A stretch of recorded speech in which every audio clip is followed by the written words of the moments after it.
चंबा में युवक मनोहर की निर्मम हत्या के मामले में नए खुलासे हो रहे हैं। हिमाचल में इस तरह के जघन्य हत्या अब मामले में भाजपा ने सरकार पर हमले तेज कर दिए हैं। विपक्ष के नेता जयराम ठाकुर ने हिमाचल प्रदेश में कानून व्यवस्था पर सवाल उठाए हैं। उन्होंने कहा कि ये सामान्य घटना नहीं है जिसने हिमाचल को झकझोर कर रख दिया है।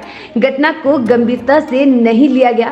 हिमाचल प्रदेश में कांग्रेस पार्टी को जनादेश मिला, सरकार बनी और उस वक्त भी मुख्यमंत्री ने एक बार नहीं अनेक बार इस बात का जिक्र किया कि जिस प्रदेश में 99% हिंदू हैं, मैं उस प्रदेश में हिंदू पार्टी को, भारतीय जनता पार्टी को, इस तरह से उन्होंने कहा है, को हरा करके जीता हूं। उसका अभिप्राय हमने उस वक्त बहुत हल्के में लिया। हमने कहा कि जीत हुई है, स्वाभाविक रूप से जीत के माहौल में, जीत के जोश में शायद उनके मन में इस प्रकार की एक परिस्थिति आई है कि जो भाव को व्यक्त करने में जहां कठिनाई हो उन्होंने कह दी होगा। लेकिन एक बार नहीं, ये घटना उनकी बातचीत की सार्वजनिक मंचों से होने लगी और ये क्रम रुका नहीं, आगे बढ़ करके जब कर्नाटक के चुनाव थे तो कर्नाटक के चुनाव में भी हिमाचल प्रदेश के माननीय मुख्यमंत्री बेंगलोर गए थे और बेंगलोर में भी अपनी पत्रकार वार्ता में इस बात को ही प्रमुखता से उनने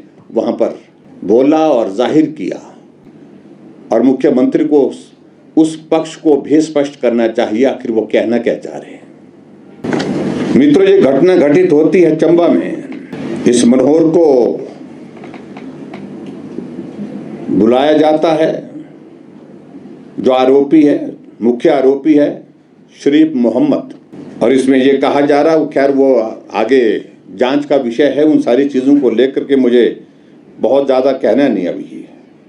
और इस आरोपी के बारे में ये भी कहा गया है कि जब नोटबंदी का दौर था तो इसने लगभग 95 लाख रुपए के पैसे जो है वो बैंक में एक्सचेंज करवाए थे, ऑफिस जो ट्रांजैक्शन है। और मैं समझता हूँ ये सामान्य परिस्थिति नहीं है, ये एक बहुत बड़ा अमाउंट है। वो भी जांच का विषय है। इस पर मुझे लगता है कि और ज़्यादा गहराई से जांच करने की आवश्यकता है। और हमें ये भी जानकारी मिल रही है कि उसके अकाउंट में, जो बैंक अकाउंट है, उसमें भी एक साइजेबल अमाउंट है, लगभग 2 करोड़ के लगभग उसमें जो है डिपॉजिट्स हैं। और उस हिसाब से अगर मैं देखूं कि उनके आय का साधन, आय का जरिया इस प्रकार का नहीं है जिससे इतना बड़ा अमाउंट जो है बैंक के अकाउंट में उनके हो, ये भी एक जांच का विषय है। इस आरोपी के पास जो जमीन है वो लगभग 3 बीघा के करीब है, मलकियत जमीन जिसको कहते हैं, लेकिन इसका कब्जा लगभग 100 बीघा पर है, जहां किसी को न आने देता है न रहने देता है। सरकारी जमीन है। अगर कोई भी गद्दी अपनी भेड़ बकरियों के साथ वहां पर आता है तो उसको धमकाता है। और ऐसा अभी कहा जा रहा है कि जहां ये रहता है वो 10,000 की ऊंचाई से भी थोड़ा ज्यादा वहां पर हाइट है, लगभग 10,000 की हाइट है। 6 फुट बर्फ, 5 फुट बर्फ, 4 फुट सामान्य रूप से वहां पर गिरती है, लेकिन उसके बावजूद भी ये वहीं पर ही रहता है। ये भी एक सामान्य परिस्थिति नहीं है। मुख्यमंत्री सुखविंदर सिंह सुक्खू ने कहा कि मामले को राजनीति व धार्मिक रंग देने का प्रयास नहीं होना चाहिए। सरकार मामले में निष्पक्ष जांच करवा रही है।